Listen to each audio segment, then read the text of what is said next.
Welcome to World Shakers. My name is Tim Storey. I am with the credit card Carl. Man, tell me about this name. How'd you get that name? Credit Carl? Credit Carl was somebody in the mortgage business that gave me that name. She said it goes. It just makes sense. It fits what you're doing. You're helping people repair and boost their credit, so it goes. And I couldn't stand it at the time. When she first called me, I go, don't call me Credit Carl. Call me my name, Carl Scaramuzza. So, but it just fit, worked. Okay, the Scaramuzza, tell me the origin of that last name. Where does that last name come from? That's Italian. I believe my family's from Abruzzo. So I'm half Italian, half Irish, but I act more Italian. That was the side that, really resonated with me when I was growing up. My grandma, my grandfather, they came right off the boat, spoke Italian, and I always felt like I was this Italian guy, but I'm really half and half. I'm really a faker, Tim. Okay, so I'm gonna call you Carl for right now. Is that okay? Yeah, perfect. Okay, so Carl, I'm gonna just tell you something. I love the NBA. Do you love the NBA? Do you like basketball? I got a basketball scholarship in college, so I love basketball. Yeah. So I feel like we have talked about that. Mm-hmm. So the NBA is becoming very even nowadays. You got like at least 2 stars on most teams, right? Mm-hmm. And so there's some great teams and some teams that are supposed to do fantastic. The reason I bring that up is that in the world that we hang out in, there's a lot of stars. Mm. There's a lot of guys. It's like, you got like Ed Milet and Grant Cardone just are on the same team, and they just had to give away 2 draft picks. Mm. Does that make sense? If I had somebody to be on my team, Joseph, Carl. And I'm not even joking. I'm going to just tell the people a couple of the reasons. Because Carl, number 1, you're on time. Mm. Number 2, somewhere, somehow, you innately have a lot of character. Somehow, some way, you have really good motives. Like you're always looking out for the other guy. Okay. When somebody has character, and character is not always perfection, it's us being willing to learn. But when you have good motives and you're looking out for the other guy, you're going to last a long time. So, Carl, as you know, this is not just a nice 10-year run you're on. This is a lifetime, man. Mm-hmm. So this is a lifetime. I'm humbled that coming from you. I really appreciate that because you mean a lot to me, and you've meant a lot to me for a long time. So thank you for saying that. But I've been a selfish guy a good portion of my life, and it didn't really get me anywhere. So some things had to change. Okay. Can't win championship on your own, right? Can we go there for a minute then? Okay. Because we're doing an interview. This is World Shakers, but me and you are such good friends. So this is like when Magic and Larry Bird went at it, on the interview. So tell me about the selfish side of you. Was it you were nervous and so you over amplified yourself, or you overworked, or you didn't pay attention to the people around you, or what was it? Tell us so you could help us. Mm-hmm. I mean, my parents got divorced at a very young age. I was 10 years old and my mom left, and I ended up living with my dad, and I was the older brother. I had a younger brother and then a younger brother than that. And, these guys kind of followed my lead. We chose my dad. We went with my dad, and we started a new life without my mom at a young age. And my dad said something very young to me, Tim. He used to say, handle it, Junior. Figure it out. Figure out how to take care of your brothers, because he was just emotionally destroyed on a day-to-day basis because he really loved my mom. Wow. And he leaned on me at a young age. Now, he believed in me. I just said this on Father's Day. The beautiful gift that he gave me is he believed in me. Man, what a powerful thing you can give a child. But he leaned on me at a young age, and he kind of robbed me of my adolescence, my youth, because I was always looking after my brothers because he couldn't. So I think as I started to get in my 20s, I started thinking about me. I was really selfish at that point in time because I wanted to look out for myself because I was always looking out for someone else, you know, and I went through that stretch of being all about Carl. Okay, so Carl, Marsha. That was the Brady Bunch. But Carl, do you think was it because of your insecurities, or was it more on the area of pride? What would you say? I don't think I've ever been insecure. No, no, there was always just an ego. I learned that from my dad. There was an ego, pride. That's probably what it This was. is some honest male stuff, dude. Have you ever been through therapy like me? You know, I've had a therapist since I Love was it. 24 years of age. I love it. I love it. I don't like focusing on problems. I like to think about the problem for a second and then figure out what the solution is. But the nice thing about the therapist is you really can just get it out, see maybe what you did right or wrong, make an adjustment, and go from there. So I switch them out sometimes. there you I've had 3 amazing therapists in my life, but I have switched them out from time to time because I think sometimes they get a little excited about my life. I thought one of them one time had popcorn. And then what happened? I would be the same way. I couldn't help you. I want to listen more. What's going on?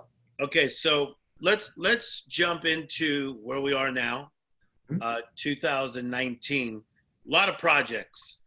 Give me 2 projects that you're excited about in your life that are happening right now that we need to know about. You know, we kind of hit a plateau with this business, with my business. And sometimes when you hit a plateau in life or business, it's like a downer. You're like, did I do something wrong? Like, why am I not growing? Because I come from the Tony Robbins philosophy of like progress is happiness. Yeah. If I'm not progressing, if I'm not evolving, I feel empty sometimes, you know? And we kind of hit this plateau with the business over the last couple of months, being honest. And we're just kind of reevaluating going, okay, this is the second half of the year now.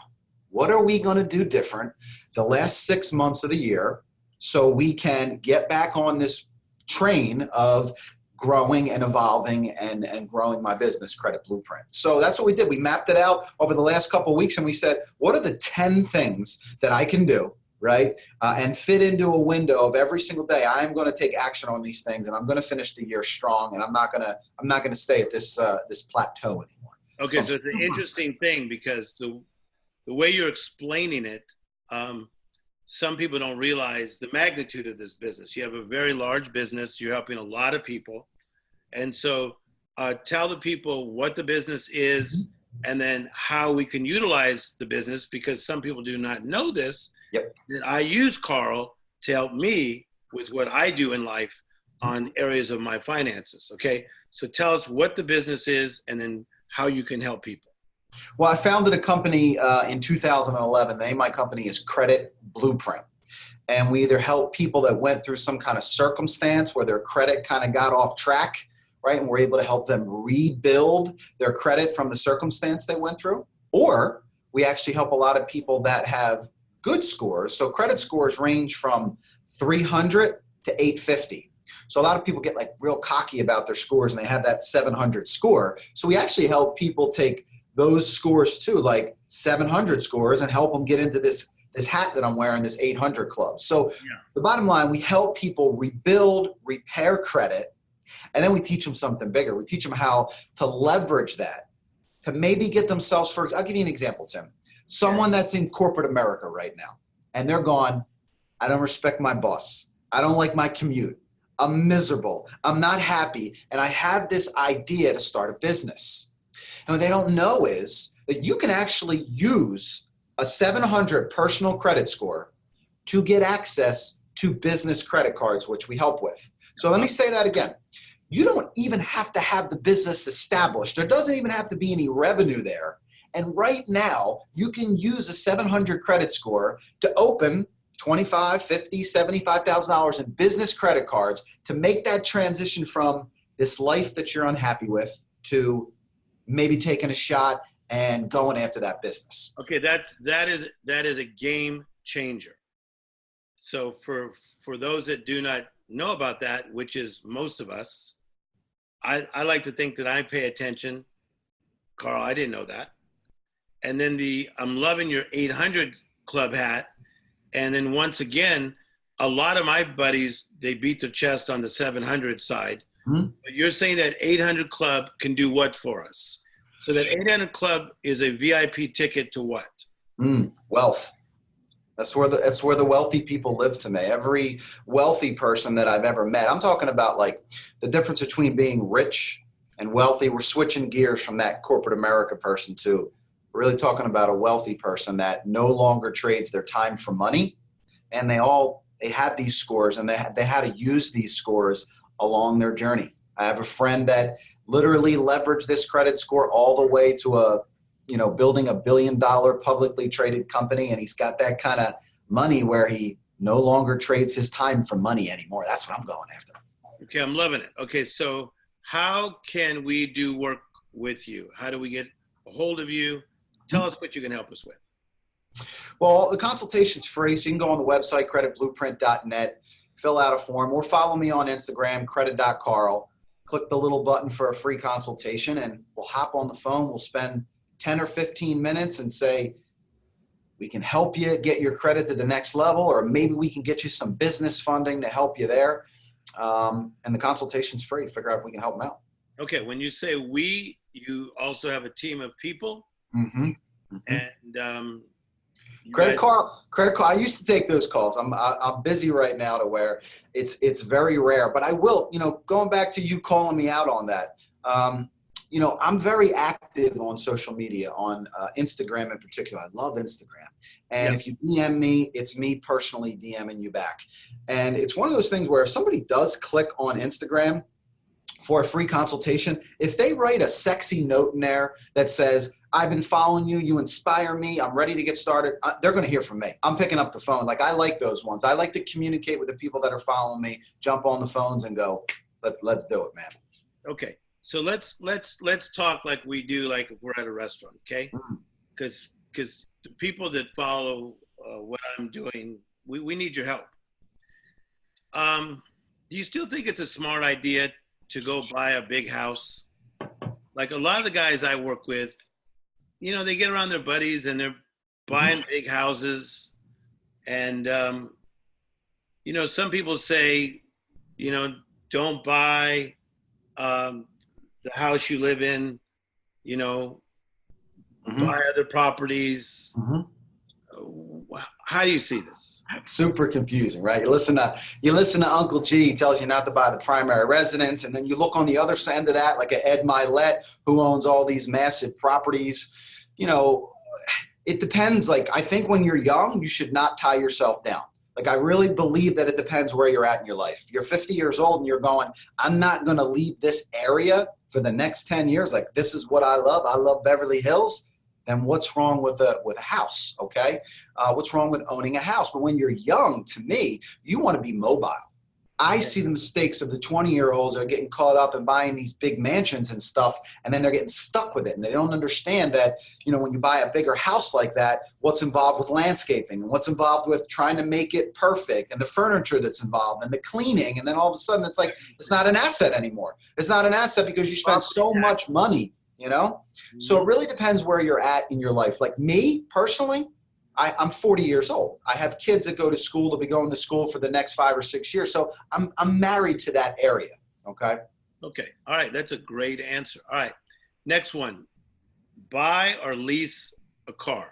If you have a business, your business is doing well enough. Am I buying? Am I leasing? Well, I come from the school of, I'm going to give my buddy PJ Gadimi a shout out. He has a site, Secret Entourage and Exotic Car Hacks. And I buy into this philosophy, right? Which is to lease versus to buy. A lease is really, to put it nicely, is for suckers. If you're leasing a car right now, I have a lease right now until I recently kind of picked up on this. A lease is for suckers.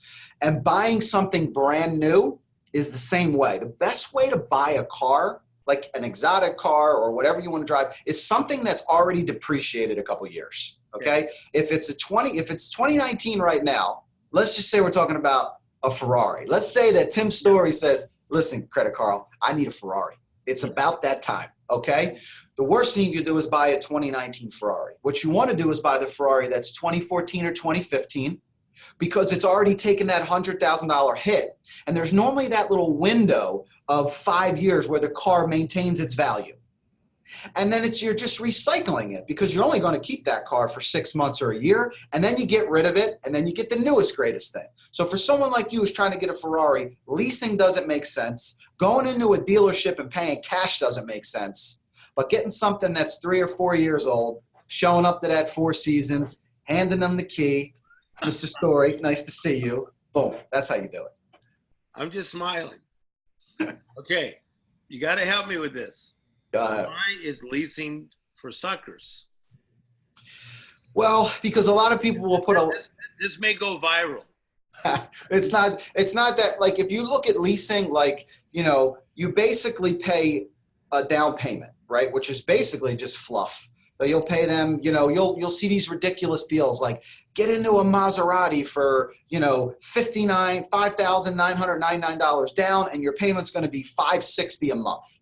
It's really a sucker play, because you got to put all that money up front. You want to try to hang on to your cash. You know, you want to use other people's money, okay? You don't want to spend all of your money on a lease on a car that you're going to turn back in. And then it's very restricted. Then you get into a lease situation and you can only drive it so far, you know, and then if anything happens to it, yeah, you're under the warranty. But it's one of those situations where leasing, it just does not make sense. It makes more sense to have a car. Think about this. If you bought a car right now and the downturn happened in 2 years from now, and instead of leasing, you bought that car, guess what? You have an asset. You could liquidate that. You could say, man, things are tough right now. Let me get rid of this car because I actually bought it. It's mine. I still have equity in it. I'm going to dump this thing right now. Where a lease, you're stuck in it. Credit Carl, you're on fire today. Part of it's that jacket. Dude, that jacket. That jacket is on fire. My tailor's on fire right now. I mean this with all my heart. I look forward to spending more and more time with you and doing things together. Let's help some people together, okay? There's so many good people out there that all they need is a nudge. They need a boost. They need a pick-me-up. And, you know, I'm a comeback coach, and you're a bit of a comeback coach too in the area of finances and credit and that. And last time, tell us how to get a hold of you and how to work with you. Yeah, it's credit.carl on Instagram, credit.carl, or just go to the website, creditblueprint.net. My site will be live any day now, Carl Scaramuzza, Scaramuzza.com. Yes. All right, so the Carl Scaramuzza with us here on World Shakers, and appreciate you. Great answers today. I appreciate you, Tim. I appreciate, you know what I appreciate? I know this is your ending, and I don't want to steal it, though. No, but I want to say thank you for having me on. And thank you I love the naps. You know what, the nap thing.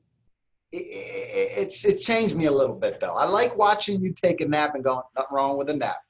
You green-lighted it for me. I'm guilty about it. Hey, listen, I've been up since super early, getting all kinds of stuff done. As you know, I have a lot of projects. I believe in napping.